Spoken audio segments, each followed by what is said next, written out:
Thank you for joining us. This is The Big Issue, and in studio with me is Janet Adetu, the CEO of JSK Etiquette Consortium. And we've been talking about thriving at work in terms of etiquette, in terms of relating to your colleagues, in terms of relating to your boss, which we're going to start off this second part of a discussion with. How do you relate with your boss? And if you have a very difficult boss, how do you get through that? Because I know so many people who have difficult bosses and they're like, oh my goodness, I do not want to go to work today because just the thought of being in the same room with that person makes me want to strangle myself. So how do you deal with such a boss? First and foremost, I have to say, Maria, that your boss is there actually to mentor you, to guide you, and to encourage you. And of course, to recognize when you've done well at work.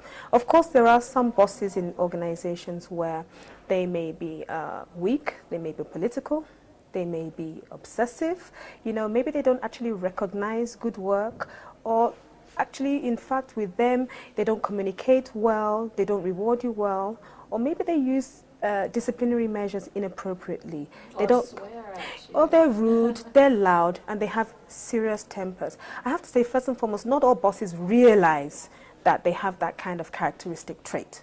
Sometimes it depends very much on their background, what is happening around them, their personal circumstances. Some of them, it depends on the kind of training that they have, and some of them is just the chemistry doesn't work. First and foremost, a difficult boss is in the eyes of the beholder.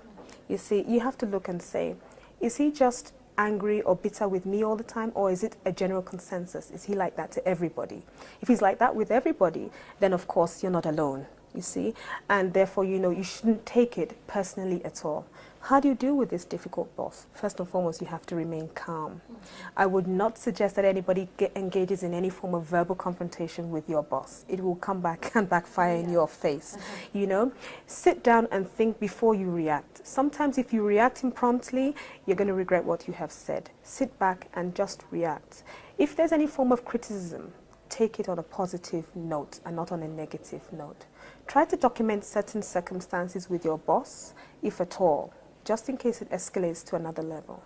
I would not suggest at this point in time, or at any point in time, really, unless it's that bad, that you go up to a higher hierarchy, that's maybe your boss's boss. Probably don't do that at all. Try to be discreet. At all times, I keep saying, remain professional.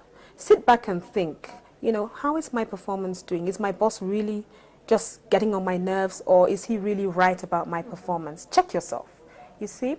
And then that difficult boss, maybe it's a communication issue. Sometimes they don't know that they come across hard, fierce. Your boss may be under serious tension and maybe, burdened with so much stress to deliver himself, and therefore he wants some productivity from his subordinates. Maybe your productivity is below his expectations and he's trying to just gear you up and push you and motivate you to actually work harder. Some people don't realize that the push is because they actually want you to work harder.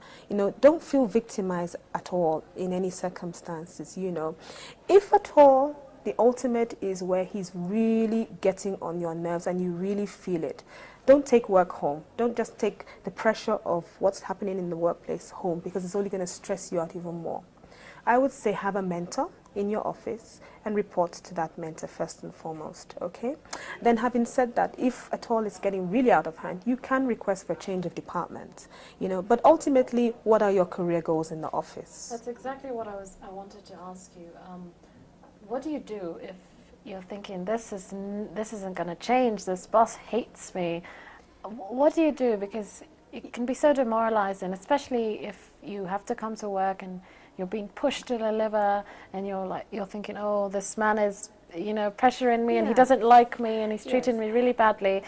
When is it time for you to say, okay, I need to find another job, or I need to change department? What are your options? We're hoping it doesn't get to wanting to change to another job, because at the end of the day, you're in that job because of the career goals that you have in life. You want to achieve something, and nobody should have that right to make you fail in that achievement.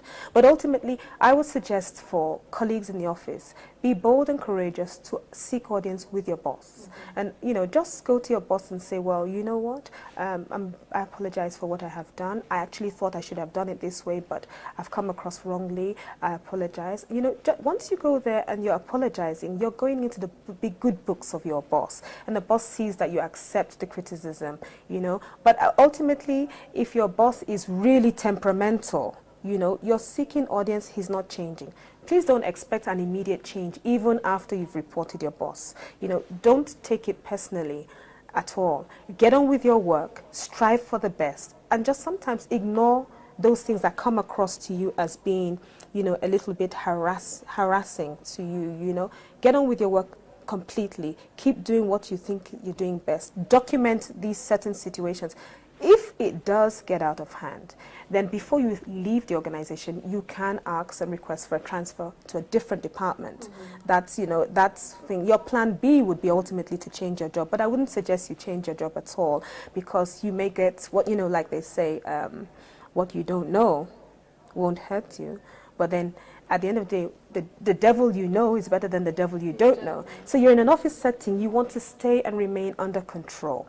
Okay, because if you leave to another organization and you get worse, you still need to know how to handle these circumstances and these situations. I still say remain patient and persistent. From every boss that you have, good or bad, learn, listen before you act. Great.